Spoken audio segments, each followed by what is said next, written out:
मुसलमानों के हित में प्रामाणिक रूप से काम कोई सरकार कर रही है, मोदी सरकार है। वो चाहे ट्रिपल तलाक का हो, 370 हटाना हो, पीओके को भारत में लाने की तैयारी हो। मैं बार बार कह रहा हूँ, वक्फ बोर्ड संशोधन से लाभ मुसलमानों को ही होगा, महिलाओं को होगा, बुजुर्गों को होगा। वक्फ का मतलब है अल्लाह को दान दी गई जमीन। ये बस मुसलमानों को भड़काने का काम करता है। 3000 एकड़ जमीन वक्फ बोर्ड की ओवैसी ने अवैध रूप से कब्जा रखी है। सुप्रीम कोर्ट चले जाए, अल्लाह की अदालत में चले जा। अब तो बिल पे मोहर लग गई, अब क्या कर लेगा वो। सर ओवैसी कह रहे हैं कि सुप्रीम कोर्ट जाएंगे हम, वक्फ बोर्ड के अंदर जो संशोधन हुआ है उसको लेकर के। ओवैसी मवेशी हैदराबाद के भौंकने वाले, समझ रहे हो ना क्या है वो। ये ओवैसी आज तक कई मुख्यमंत्री नहीं बन पाया, ना बनवा पाया। ये बस मुसलमानों को भड़काने का काम करता है। 3000 एकड़ जमीन वक्फ बोर्ड की ओवैसी ने अवैध रूप से कब्जा रखी है। मैं बार बार कह रहा हूँ, वक्फ बोर्ड संशोधन से लाभ मुसलमानों को ही होगा, महिलाओं को होगा, बुजुर्गों को होगा। वक्फ का मतलब है अल्लाह को दान दी गई जमीन। बार बार कह रहा हूँ मैं, वो गरीबों को, यतीमों को मिलनी चाहिए। वो जो जिनकी तलाकशुदा महिलाओं को मिलनी चाहिए, पसमानदाओं को मिलनी चाहिए। देश में 80% गरीब मुसलमान है, वो पसमानदा है। ये अशरफिया मुसलमान है ओवैसी। कभी अपने पार्टी का अध्यक्ष किसी गरीब मुसलमान को नहीं बनने देता। इसका बेटा विदेश में पढ़ता है और मुसलमान जो गरीब है उसे पत्थरबाजी करने भेजता है। ये तो इन लोगों को पहचानना पड़ेगा, ये वक्फ बोर्ड के नाम पे लोगों को भड़का रहे हैं। असलियत में मोदी सरकार, वक्फ बोर्ड का पूरा बयान सुनो, अमित शाह जी का बयान सुन ले प्रत्येक मुसलमान, और सब कुछ लिखित में है। उन्होंने कहा है गरीब मुसलमानों के साथ न्याय करने के लिए संशोधन किया गया है, जिसमें कि उनकी भागीदारी हो, मुस्लिम महिलाओं की भी भागीदारी हो, गरीब मुसलमानों की भागीदारी हो। और जो अवैध कब्जे कर रखे थे, ये दाऊद इब्राहिम के पिल्लों ने, हाफिज सईद के पिल्लों ने, इन देवबंद वालों ने, और in all India Muslim personal law board वालों ने, ओवैसियों ने, इन सबके कब्जे छूटेंगे, अवैध कब्जे छूटेंगे और गरीबों के कल्याण के लिए वहाँ हॉस्पिटल बनेंगे, एम्स बनेंगे, स्कूल बनेंगे और उनके विकास के कार्य होंगे। ओवैसी कह रहे हैं कि अगर हम लोग आज नहीं जागे तो हमारी पीढ़ी पछताएगी। वो रजाकार है, पाकिस्तान में मिलना चाहते थी रजाकार, जो इनके वो निजाम थे, लेकिन नहीं मिल पाए क्योंकि उस समय सरदार पटेल थे। ये आज के जिन्ना है, लेकिन आज का मुसलमान इतना गद्दार नहीं है जो उस समय 1947 में गद्दार थे ना। उन्होंने 90% ने वोट दिया था जिन्ना को कि पाकिस्तान बना दो, लेकिन आज का मुसलमान कहता है भाई पाकिस्तान तो भीख मांग रहा है और भारत में मोदी के राज में समृद्ध है, चाहे वो गुजरात का मुसलमान हो या पूरे भारत का मुसलमान हो। विपक्ष तो कह रहा है कि खतरे में है मुसलमान। मुसलमान अगर खतरे में होता, आज अमित शाह जी का मैं बयान सुन रहा था, उन्होंने कहा है कि आप 2020 के मेरे बयान सुन लो, जब हमने सीए सिटीजनशिप अमेंडमेंट एक्ट के समय दिए थे, उस समय एनआरसी तो आया नहीं, एनआरसी तो अब भी नहीं आया। हमने पाकिस्तान अफगानिस्तान में प्रताड़ित हिंदुओं, सिखों, जैनों को नागरिकता देने का कानून लाए थे। तुमने किसी के बहकावे में आके दंगे किए, वो अलग बात है। बस मुझे एक बात बता दो, किसी एक मुसलमान की नागरिकता गई हो तो।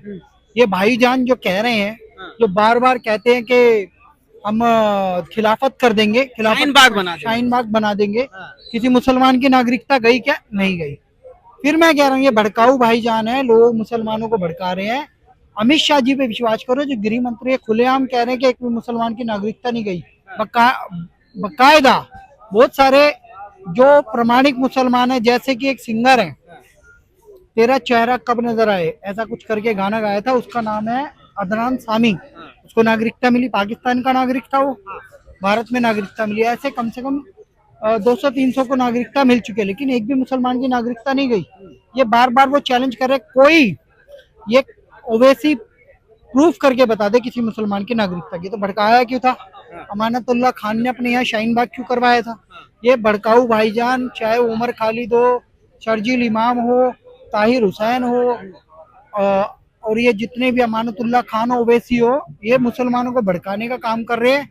मुसलमानों के हित में प्रामाणिक रूप से काम कोई सरकार कर रही है, मोदी सरकार है। वो चाहे ट्रिपल तलाक का हो, 370 हटाना हो, पीओके को भारत में लाने की तैयारी हो, चाहे राम मंदिर बनाना हो, आतंकी बाबर की मस्जिद, अवैध मस्जिद को हटवाना हो, ये सब काम भाजपा ने किए प्रामाणिक रूप से। और आगे विपक्ष ये कह रहा है कि अगर भाजपा को थोड़ा सा और छूट दे दी गई तो हमारी मस्जिदों पर कब्जा करवा देगी। नहीं करेंगे, ऐसा है क्यों करेंगे भाई मस्जिदों पे कब्जा?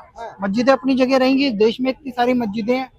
बस ये मुगल कालीन, देखो ये मुसलमान या तो अपने आप को कहें हम मुगलों की संतान है, नाजायज औलाद है, क्योंकि उन्होंने बलात्कार से बहुत सारे हिंदुओं को मुसलमान बनाया था, या उनसे जजिया कर ले रहे थे, जिनकी औकात नहीं थी उन्होंने खतना करवा लिया, कन्वर्ट हो गए। ये कन्वर्टेड हिंदू है, ये मुसलमान नहीं है एक्चुअल में, कन्वर्टेड हिंदू है ये, ठीक है।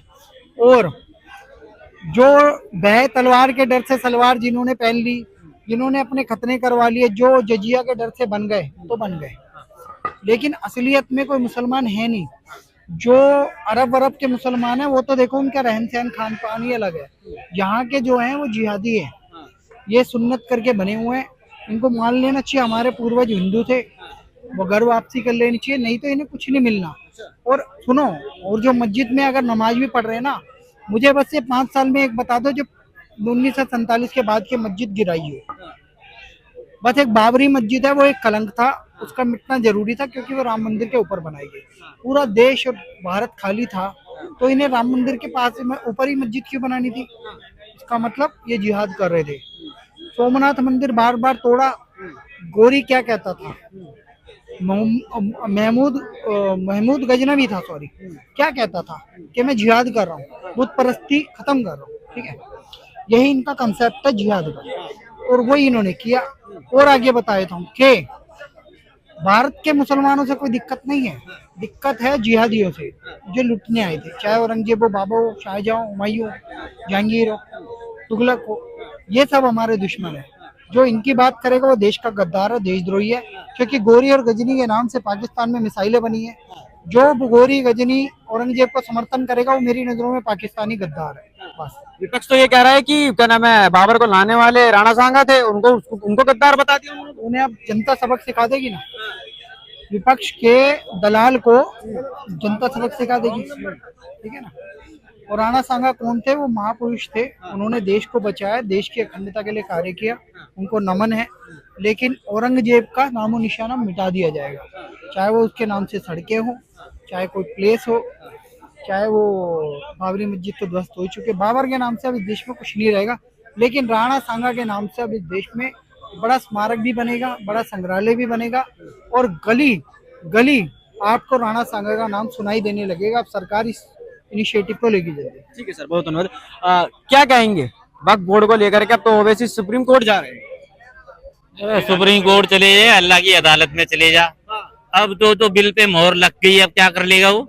हाँ, कहाँ उछल रहा है ये धारा 370 पे ही उछल रहे थे, खून की नदियां बहा देंगे। 3 तलाक पे भी उछल रहे थे, बिल्ली खरगोश की तरह उछलते उछलते थक्के सो गए ना आराम से, अब फिर सो जाएंगे थक्के। हमारी पीढ़ियां पछताएगी अगर हम नहीं चाहे तो। पीढ़ियां नहीं पछताएगी, ये खुद पछताएगा। अपना जो इन्होंने साम्राज्य बना रखा है बक्स बोर्ड के नाम से, अरबों रुपए खा रहा है ये बेचारे गरीब मुसलमानों के, वो इसलिए बोल रहे हैं क्या नाम इनके वो मिट जाएगा, ये मिट जाएगा खुद अवैसी। हाँ, क्योंकि गवर्नमेंट सारा वो कर लेगी ना, कागजात वागजात सब देखेगी, छानबीन, तो कुछ नहीं रहेगा, इसलिए ज्यादा उछल रहा हो। हाँ, मुसलमान खतरे में आ रहा है क्या? अरे मैं कहा ना खतरे में, ये खुद खतरे में आ जाएगा, मुसलमान खतरे में नहीं है। मुसलमान तो चाहता है यहाँ में हम रह रहे हैं आराम से, नहीं तो चले जाओ भाई पाकिस्तान, बांग्लादेश, अफगानिस्तान, क्योंकि वहां तो जाएंगे नहीं, क्योंकि यहाँ तो सब कुछ मिल रहा है। यहाँ आधार कार्ड बनता है, पैन कार्ड बनता है, वोटर लिस्ट में नाम होता है, बैंक में फटाफट से खाता खुलता है, हर चीज होती है यहाँ पे फटाफट। पाकिस्तान के यहाँ से जाएंगे नहीं, बांग्लादेश से, पाकिस्तान से यहाँ आ रहे रहने के लिए, तो ये यहाँ से क्यों सब कुछ मिल रहा है भाई यहाँ पे। ये जो ऊपर जो 2, 4, 5 लोग है ना, जो इन्हें समुदाय, इसी समुदाय के ऊपर इनकी जो है ना कमाइयां खत्म हो जाएंगी। अब जो आम मुसलमान जो गरीब था और जो अपनी विधवा महिलाएं थी और मुसलमानों में और उनको जो फायदा मिलेगा, ये सब इनकी छिन जाएगा, तो इसलिए ज्यादा उछल रहे, तोड़ जाएंगे। पहले भी उछल रहे थे सारे, जो 370 पे, 3 तलाक पे, समर्थन तो अखिलेश यादव भी कर रहे हैं। अखिलेश यादव क्या कर लेगा, वो खत्म होने वाला था अगले चुनाव तक, क्योंकि उसका खत्म होने वाले हैं ये, क्योंकि उन्होंने दिल्ली के अंदर तो यूपी जीतने वाले। हाँ, यूपी अभी जीतेंगे भाई, यूपी जीतेंगे। पहले भी जो बोल रहे थे हम जीतेंगे, जो हो गया ना, एक बारी हार गया, फिर दूसरी बारी हार गया, अब दोबारा भी तैयारी करेंगे हारने की। हाँ, तो हारने का कारण क्या रहेगा? हारने का कारण ये होगा ना, क्योंकि हिंदू अब यादव कुल में पैदा हुआ एक तो, और अपने आप को पार्लियामेंट में खड़ा होता, हम कृष्ण उसके वो है जसवंती है ना, और क्या नाम, और एक ही समुदाय के गुण गाता है। हिंदुओं के लिए भी बोल ले, कुछ हिंदुओं को भी देते, हाँ तो हिंदू लगाएगा, टकाटक लगाएगा यूपी में। योगी को लाएंगे। हाँ, और योगी को लाएंगे। योगी तो 100% आएगा, कोई नहीं रोक सकता उसे। उसकी योगी की पूरी चर्चा है, सब मांग रहे हैं योगी को। दिल्ली से लेके कश्मीर से लेके पंजाब से लेके सब जगह, यूपी महाराष्ट्र सब योगी को मांग रहे हैं। विदेशों में मांग रहे हैं योगी को, हमें दे दो, हमें दे दो, हम इसको। मगर सर, योगी क्या कहेंगे, लोकसभा के अंदर बिल पारित करते वक्त विरोध में 208 वोट डल गए थे। उससे कोई फर्क पड़ने वाला नहीं है। आपने देखा बिल पास हुआ है, और बिल जो है मुस्लिम भाइयों के पक्ष में है। हाँ, उससे गरीब मुस्लिम भाई हैं, उनको यह बिल से फायदा मिलेगा। ठीक है, इस बिल से इनको फायदा होगा। ठीक है, देखो विरोध करने वाले तो विरोध करते रहते हैं। आपने देखा 370 पर भी विरोध हुआ, क्योंकि 370 पास हुआ ना। आपने देखा बिल भी पास हो गया है। बिल जो है मुस्लिम भाइयों के पक्ष में है। ठीक है, उससे जो गरीब मुस्लिम भाई हैं, उनको इस चीज का फायदा मिलेगा। इस चीज को समझ नहीं रहे हैं। वैसे सुप्रीम कोर्ट का देखिए, वो सुप्रीम कोर्ट जा रहे हैं, ठीक है, उनका वो राइट अधिकार है, क्योंकि जाने से सुप्रीम कोर्ट से भी उन्हें कोई राहत नहीं मिलेगा। हाँ, उन्हें सुप्रीम कोर्ट से कोई राहत मिलने वाली नहीं है। अगर वो विरोध कर रहे हैं तो उनको तो चलता है, वो मुस्लिम समुदाय से है, उनको डर है कि भाई मुसलमान खतरे में है। नहीं, देखिए, कोई मुस्लिम खतरे में नहीं है, सिर्फ वोट बैंक की राजनीति है। वो सोच रहे हैं कि मेरा चुनावी राजनीतिक कैरियर खत्म न हो जाए। हाँ, कह रहे हमारी पीढ़ियां खतरे में आ जाएगी। कोई पीढ़ियां खतरे में नहीं है। ठीक है, कोई खतरे में नहीं है। ठीक है, सिर्फ अवैसी जी कुछ भी बोल जाते हैं। वो समझ रहे हैं कहीं ऐसा न हो कि मेरी राजनीति खत्म हो जाए। कुछ न कुछ मुद्दा तो चाहिए ना। हाँ, वक्फ बोर्ड बिल क्या लगता है, सही हुआ है? वक्फ बोर्ड बिल जो पास हुआ है, बिल अच्छा पास हुआ। सरकार ने जो फैसला लिया है, निर्णायक फैसला है, और मुस्लिम भाइयों के पक्ष में है। बाकी सनातन बोर्ड भी लागू होना चाहिए। हाँ, सनातन बोर्ड भी लागू होना चाहिए।